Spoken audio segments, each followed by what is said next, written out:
92% of the people surveyed say they hate homeowners associations. What? Now, according to a new report, the U.S. Census Bureau says 84% of newly built homes that were sold in the U.S. belong to an HOA community. It's happening, guys. So, is this being forced onto us Americans, even though we don't like it? I mean, not everyone wants to be forced into an EV either. But there is the good and the bad and the ugly homeowners association. But HOAs are initially established to build pleasant neighborhoods for everyone. But nowadays, the HOA just means that Karen, Dick, or Harry can tell you what to do and how to live your life. Now, over the years, associations have become increasingly strict, and in some cases, we've seen overstepping of their boundaries, causing more harm than good. Now, why do we keep on hearing stories about HOAs that have gotten so out of hand recently? How is it that they're ruining affordable neighborhoods around the United States? And do we even need a homeowners association? And why isn't everyone filing lawsuits against them and the mess that they create? We're going to go through all of this and much more, and how you as a homeowner can deal with an HOA. So let's get to it. For those that don't know, HOA refers to the Homeowners Association, which is basically a mini government within a neighborhood that manages the area and keeps it looking nice. Oh, by the way, if you didn't already know, my name's Jerry Pinkas, and I am your friendly real estate expert to help you avoid the pitfalls that are costly. Some HOAs are looking like they're going back to high school, where the members don't like you, they can bully you or fine you or even put a lien against your home. This wasn't always like this. So what went wrong? Well, like most things, the main reason here is money. So let's start with the fact that many HOAs have moved from a nonprofit organization to a profit-centric entity. Now, in the 1960s, HOAs were created to maintain neighborhoods, aesthetic appeal, and value enforced by certain rules and regulations. But as communities grew and amenities became more complex, HOA boards now have turned to professional management companies which, while offering their expertise, can introduce a profit motive.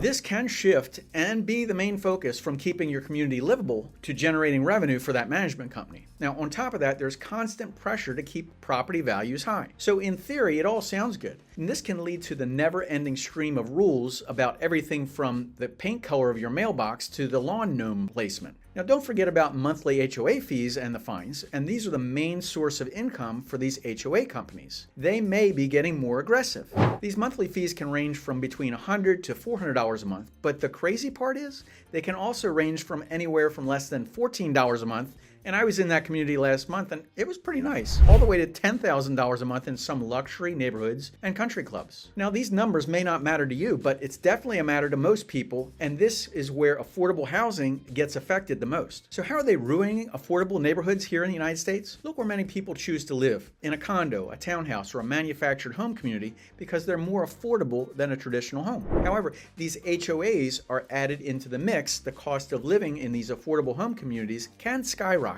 Now, some of these associations charge an insane amount of fees to cover the cost of maintaining the neighborhood. While some of these fees are necessary, others are just used to fund frivolous expenses and don't really benefit the community as a whole. And what's worse is some of these HOAs have been mismanaging funds, which can lead to even higher fees and less money being spent for actual maintenance and repairs. Another issue with HOAs is their strict rules and regulations. While some rules are necessary to maintain the neighborhood's aesthetic appeal, and many HOAs have gone too far in enforcing some of these rules, neglecting basic maintenance like fixing potholes. Now, let's be real. You don't want to spend hundreds of dollars on things like pretty flowers in common areas or changing your mailbox color to just one shade darker color paint. Unfortunately, if you live in a homeowners association neighborhood, you're forced to obey those rules. Otherwise, you'll be fined by the HOA. It needs to be mentioned that homeowners associations in the U.S. can legally foreclose on you if you fail to make those assessments and fees. And some people find this is the reason enough to avoid a homeowners association. But there is another side as well. An HOA can protect the neighborhood from institutional investors. You heard that right. If you live in a neighborhood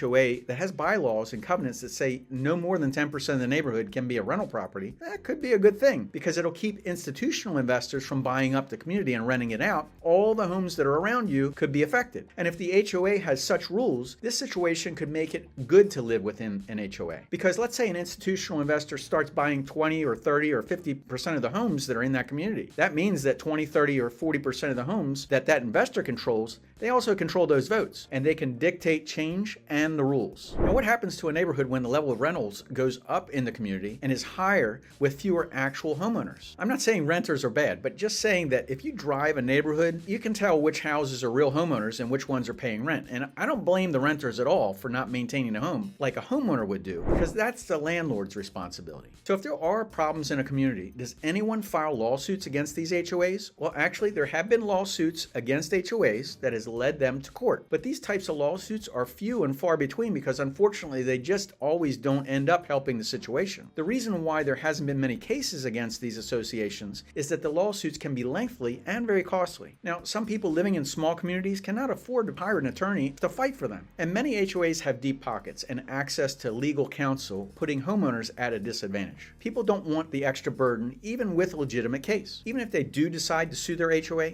they could still be guilty of not obeying their HOA until proven innocent by a court. Now, many times you can't appeal. There's no arbitration or no hearing, which is probably why some people have written me and they said it's a straight up dictatorship. So what do you do in this situation? How do you deal with HOAs before and after moving into a new house? Well, the best thing is to don't let it happen. Now, not all HOAs here in the United States are bad or good. Some HOAs are actually good at maintaining the neighborhood nicely, and they do it efficiently and on an affordable budget. So do your research. Now, research is not a Google search, guys. And I'm going to say this again. Research is not a Google search. Don't get hosed by relying on something that someone said online. You know everything that you read online is not accurate, and sometimes it's not even true at all. Now be sure you have proper guidance from an expert who knows not just this community and this neighborhood, but the entire area and the surrounding areas and the communities. Because sometimes the problems can come from the outside. You want to read all the deed covenants carefully, the meeting minutes, and the Homeowners Association documents before signing. Now, I do know a lot of people who get overly excited when buying a new house, and that's understandable, but you don't want to just sign the documents without reading them all.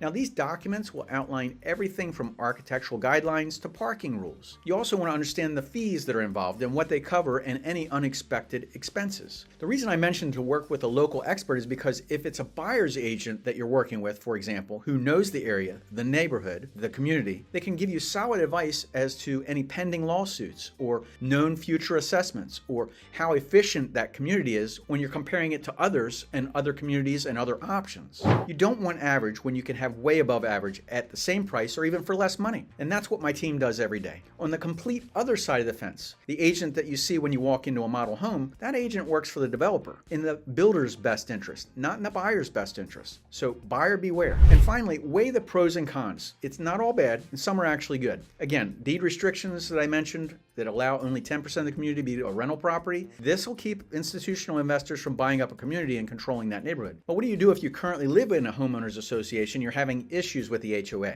Well, my advice would be to communicate effectively. Now, if you have an issue with a rule or a fine, address it directly with the HOA board. Be respectful, be firm, be straight to the point. But if you're persistent enough, you might resolve that issue easily. You also want to connect with your neighbors. So if others in the neighborhood are having the same issues of you're having, you can build up some sort of a group and then appeal to the HOA board. At last, if nothing works, consider relocating. Now, I know that could be tough, right? But if your problems with the HOA cannot be resolved and they're affecting the quality of your life, you should probably think about looking for a new home. You can also appoint an attorney if you want to go that way too. Now, let me know in the comments your experience with the Homeowners Association or any past experience that you've had with a Homeowners Association. Now, if you like this video, you found it helpful in any way, please share this with someone you know that could really use this. And while you're at it, if you're creeping around and watching my videos and you haven't subscribed, go ahead and do it. There's over 1,300 videos here that are helpful on this channel. I'm Jerry with Jerry Pinkas Real Estate Experts, and until next time, stay educated, stay happy,